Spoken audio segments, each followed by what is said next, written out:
청년이 나와서 성경 봉독하겠습니다. 오늘 주님께서 주신 하나님의 말씀은 구약 마태복음 15장 22절의 말씀입니다. 네, 담임 목사님이 소개해 주시면서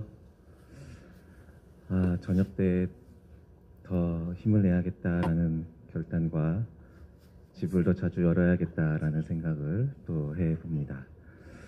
네, 청년 사역을 나는 청년 사역이 좋다라는 생각으로 처음 사역을 시작을 했고 그곳에 처음 만났던 청년들을 비롯해서 몇백 명의 청년들을 만나고 여기까지 와서 6년째 지금 여기 앉아있는 저 친구들을 이렇게 보고 있는데 네, 가족 같습니다. 네, 상투적인 말이긴 하지만 네, 또 니들이 어떻게 생각할지 모르겠지만 진짜로 가족 같습니다. 함께 예배할 수 있어 벅차고 행복합니다. 오늘 본문에서 예수님은 이방인들의 대표적인 도시인 두로와 시돈으로 가십니다. 그리고 그 이방 땅에서 이방인인 가나안 여인의 부르짖음을 듣게 됩니다. 이 여인은요, 귀신의 공격으로 고통을 호소하고 있습니다. 그녀의 딸이 귀신에 들려 있다라고 치료를 요청하고 있는 것입니다. 귀신에 들리는 것은 성경 안에서 일반적으로 사단 마귀의 나라에서 일어나는 특징입니다. 하나님 나라를 선포하시는 예수님은 이 사단의 하수인들인 귀신을 내쫓아냄으로써 사단 마귀의 나라를 무너뜨려 가십니다. 예수님 시대뿐만이 아니라 그의 이름이 선포되는 모든 곳에 하나님의 나라를 선포하고 또 확장해 나가는 것이 예수님이 이 땅에 오신 어쩌면 가장 큰 우주적 목적이다라고도 할 수 있죠. 온 인류를 향한 주님의 사역이기 때문에 비단 이스라엘 땅 안에만 머무를 수는 없는 것입니다. 그래서 하나님 나라는 이방 지역으로 확장되는 것이다 라고 할 수 있습니다. 무슨 말이냐면 하나님의 은혜를 누리는 곳이 지역과 사람에게 제한이 없다면 사단 마귀의 지배를 받는 나라, 사단 마귀의 지배를 받는 사람, 그곳에 하나님의 나라가 임하는 것이 예외일 수 없다라는 것입니다. 그래서 사단 마귀의 나라를 무너뜨리는 하나님의 나라가 이방 땅으로도 확장되는 것은 당연한 것입니다. 저와 여러분들은 귀신 들린 사람은 아닐 것입니다. 그러나 영적으로 보면 어떠한 삶의 영역에서 우리도 사단의 지배를 받고 있는 사람일 수도 있고요. 또는 사단의 지배 아래 놓일 수 있는 연약한 사람들입니다. 그런 우리의 삶에 예수님이 찾아오십니다. 사단 마귀의 지배에 무방비일 수 있는 우리의 삶에 하나님의 나라를 선포하시기 위해 우리 주님이 오십니다. 자, 자신의 딸을 지배하는 그 귀신으로부터 자유하고자 하는 이 여인이 외치는데요. 그 외침이 꽤나 간절합니다. 몇 번이고 반복되면서도 줄어들 기미가 보이지 않습니다. 나를 불쌍히 여기소서, 나를 불쌍히 여기소서. 다윗의 아들이요, 다윗의 자손이요, 나를 불쌍히 여기소서. 이 장면에 이제 헬라어 원어적 표현을 보면요, 지금 우리가 살아가는 이 시대에 우리가 쓰는 그 언어에서는 조금 어색한 시간 표현이 나오거든요. 이게 미완료 과거 시제인데요. 그러니까 과거에 어떤 일이 완료되지 못한 채로 지속되고 있을 때 쓰는 표현입니다. 마태복음의 저자인 마태는요, 이 장면을 묘사하면서 특별히 이 미완료 과거 시제를 사용해요.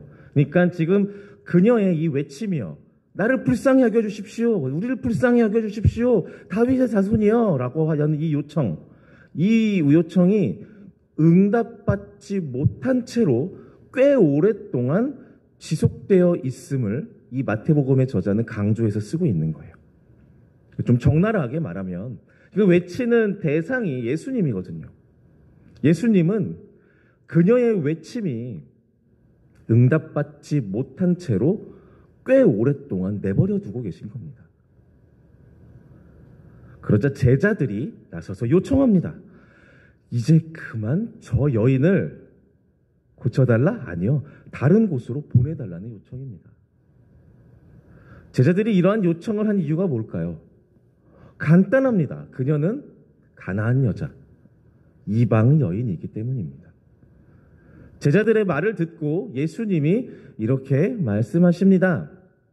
나는 이스라엘 집에 잃어버린 양 외에는 다른 데로 보내심을 받지 아니하였다라고 말씀하십니다. 이 말씀을 보면 예수님도 제자들의 입장과 비슷해 보입니다. 근데 중요한 게 이 말씀을 하시는 당시의 상황이에요. 그러니까 제자들의 물음에 응답하시는 예수님의 이야기는요, 제자들뿐만이 아니라 지금 멈추지 않고 계속해서 응답받지 못함에도 불구하고 예수님의 응답을 요청하는 이 여인에게도 명확하게 들리고 있는 겁니다. 나는 이스라엘의 집에 어린 양 외에는 다른 데로 보내심 받지 아니하였노라. 이 말씀을 좀 쉽게 해석하면 이런 거예요. 나는 이스라엘의 잃어버린 양을 대하는 것만으로도 바빠 라고 들렸을 겁니다. 아주 단호하죠. 더럽고 불쾌한데 끈질기까지 한 이 이방 여인을 물리치기를 바랬던 제자들에게는 이러한 예수님의 응답이 좀 통쾌했을지도 모릅니다. 아, 이제 좀 마음이 맞네. 그래, 저 여인 정도는 저렇게 더러운 이방 여인이 요청한다고 들으면 안 되지 라는 생각을 했을 거예요. 당연하지. 우리 스승님이 얼마나 바쁜데 어디 가나안 이방의 더러운 인간이 감히 우리 스승님께. 그런데요, 이 예수님의 단호박 같은 이 거절의 응답을 들었음에도 불구하고 이 여인은요, 포기하지 않습니다.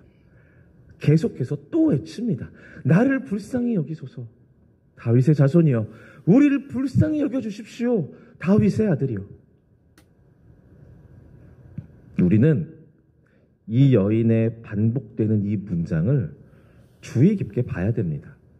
이 문장 안에는 이 가나안 여인, 이방 여인이 인식하고 있는 예수님이 누구인지에 대해서 잘 드러나고 있습니다. 자, 이스라엘의 왕 중 하나님이 가장 사랑하고 그리워한 선한 목자의 상징이었던 선조 다윗의 자손임을 믿고 그 이름으로 요청하고 있습니다. 다윗의 자손이요. 다윗의 자손이요. 이 인식은 되게 중요합니다. 그녀에게는요, 믿음이 있었던 거예요. 다윗의 자손 예수님을 그리스도로 믿는 믿음이 있었던 것입니다. 물론 예수님이 말씀하시죠. 나는 내가 보냄받은 곳으로만 갈 뿐이다. 그런데 이 대답이요, 여인의 귀에는 거절로 들리지 않는 거예요. 내가 보냄받은 곳으로만 갈 뿐이다. 이게 거절이 아니래요. 왜냐하면 그녀가 인식하고 있는 다윗의 자손인 참 목자 그리스도의 가야 할 곳에 이곳 이방 땅 그리고 이방인인 자신이 포함되어 있음을 그녀는 알고 있었던 거예요. 예수님과 가장 가까이서 많은 이야기를 듣고 많은 지식을 갖고 있었던 제자들조차도 예수님이 부름받은 곳에 이방의 땅과 이방인이 있을 것이라고 믿지 못했는데 이 여인에게는 이 믿음이 있었던 겁니다. 그래서 그 믿음, 자신이 명확히 알고 있는 그 지식, 그러니까 하나님의 사람 다윗의 자손인 그리스도가 이방 땅에까지 당연히 찾아와 은혜를 베푸시는 분이다라는 이 지식을 기반한 믿음을 갖고 멈추지 않고 외치고 있는 것입니다. 쪼르는 게 아니라 단호한, 명확한 믿음을 갖고 요청하는 것입니다. 예수님, 당신이 가야 할 곳에 이 이방 땅이 포함되어 있음을 믿습니다. 당신이 회복할 하나님의 나라 가운데 나와 우리 딸의 삶이 있음을 믿습니다. 나는 그것을 믿습니다. 라고 외치고 있는 것입니다. 우리를 불쌍히 여기소서 다윗의 자손이요. 성경을 통해서 확인할 수 없습니다만 상식적으로 우리가 알 수 있는 되게 중요한 전제가 있는데요. 이 여인, 이 믿음이 어디에서 비롯되었을까요? 나중에 예수님이 여인의 믿음을 칭찬하기도 하거든요. 이 믿음이 어디에서 시작되었을까요? 그녀는 이방 여인이에요. 이스라엘 백성들처럼 어떤 제사, 절기나 이런 제사 같은 것들을 가까이서 접할 수 있는 사람이 아닙니다. 그러니까 신앙적 경험이 그녀로 하여금 믿음을 두텁게 만들지 않았을 거예요. 또는 어떤 상황에 따른 은혜로 인해 어떤 감정적으로 충만한 상태가 만들어낸 믿음도 아닐 것입니다. 그러한 모든 기회들은 유대인들, 이스라엘 백성들에 비해서 기회가 차단되었을 것이기 때문입니다. 그녀가 메시아인 예수님을 믿을 수 있는 근거는 이거 하나밖에 없습니다. 다윗의 아들, 다윗의 자손이요. 예수님을 다윗의 아들, 구주로 인식하고 있었던 그 지식 하나입니다. 그가 알고 있는 이것 하나.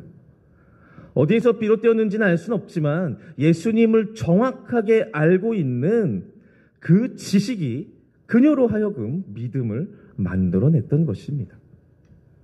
이방인인 자신이 하나님의 자녀들로 상징되는 이스라엘과 함께 밥을 먹을 수는 없을지라도 상 아래 떨어진 빵 부스러기를 먹을 수 있는 자라는 것을 명확히 알았던 것입니다. 은혜의 한 조각이라도 자신이 결코 소외되지 않을 것이라는 확신.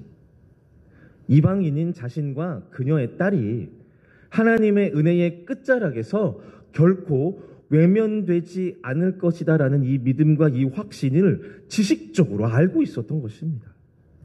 그녀가 알고 있는 여호와 하나님은요, 그녀가 믿고 있는 여호와 하나님은요, 그녀의 지식 가운데 있는 여호와 하나님은요, 밭의 모퉁이의 곡식을 과부와 나그네를 위해 남겨두시는 분이시기 때문입니다. 그러니 나와 나의 딸 역시 그 구원의 상에 초대받을 수 있을 것이라고 믿는 것입니다.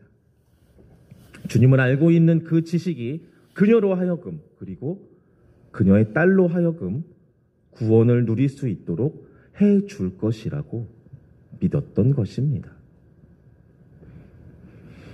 예수님을 인격적으로 만난다라는 표현을 합니다. 그 만남이 있어야 은혜를 누릴 수 있다고 하죠. 네.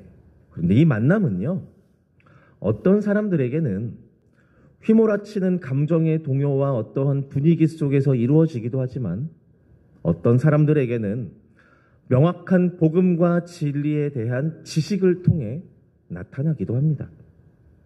신앙에 대한 올바른 지식은 우리로 하여금 인내를 만들어냅니다. 어쩌면 그 어떤 것보다 더욱 강력한 믿음을 만들어내기도 합니다. 지식적으로 견고한 인내와 믿음은 하나님께 매달릴 수 있는 영적인 근력을 만들어냅니다. 침묵하시는 것 같은, 또 외면하시는 것 같은 하나님을 끝까지 바라보고 기대하며 기다릴 수 있게 만드는 힘은 복음을 아는 것, 그 아는 것을 믿는 것에서 시작합니다. 그러므로 사랑하는 청년 여러분, 그리고 성도 여러분, 하나님을 바로 아시기 바랍니다. 그리고 하나님을 바로 알기 위한 그 노력을 멈추지 않으시는 그런 저와 여러분들 다 되시기를 바랍니다. 이제 우리가 함께 기도하기를 원합니다. 함께 기도하실 때 우리 말씀을 붙들고 같이 기도하기를 원합니다. 하나님, 가나안 여인이 예수님을 굳게 붙들고 있었던 그 견고한 믿음이 우리에게도 있게 하여 주십시오. 감정의 동요로서의 신앙에서 그치지 않고 아는 것을 믿을 수 있는 열정을 가르쳐 주십시오. 말씀을 더욱 힘써 알고 그 아는 것을 굳건하게 믿으며 살아가기로 결단하는 우리의 삶이 되게 하여 주십시오라고 우리 함께 말씀을 생각하며 같이 기도로 나아가실 때 우리 주님의 이름 한번 부르고 같이 기도하겠습니다. 주여 우리 이어서 더 기도하겠습니다. 우리 같이 기도할 때 먼저 오늘 장례 우리 임정현 임명권사님 가정 장례 오늘 오후 12시 반에 또 입관 예배 출발합니다. 우리 장례 위해서 같이 기도해 주시고 또 이 장례 우리 청년부 가음 청년이 우리 있는데 이 가정을 위해서 여러분께서 같이 기도해 주시기를 바랍니다. 우리 청년부 우리 목사님과 우리 리더들 우리 청년들 축복하면서 우리 같이 기도하시고 우리 앞에서 또 찬양하며 또 하나님께 영광 올려드리며 또 섬기는 우리 귀한 청년들이 또 보석처럼 이 땅 가운데서 또 세상 가운데서 그 탁월함으로 또 세상의 영향력을 그리스도의 영향력을 미치는 우리 귀한 청년들 낼 수 있도록 위해서 함께 기도하시고 또 나와서 우리 3040 세대에 우리 축복하며 함께 기도하기를 바랍니다. 예수님 이 시대에 우리 한국에 오셨으면 지금 한참 청년부 활동하고 있을 그런 정도입니다. 뒤집어서 얘기하면은 이 청년들 이 세대가 정말 한 사람이 세상을 바꾸는 그런 영향력으로 탁월함으로 하나님께서 사용하실 수 있습니다. 우리 그런 믿음과 비전 가지고 축복하면서 기도하시고 우리 청년들 가운데 우리 대입 준비하고 또 취업 준비하는 우리 청년들 위해서 기도하며 또 길을 열어주시기를 오늘 수예배를 위해서 우리 주여 한번 부르짖고 합심해서 함께 기도하겠습니다. 주여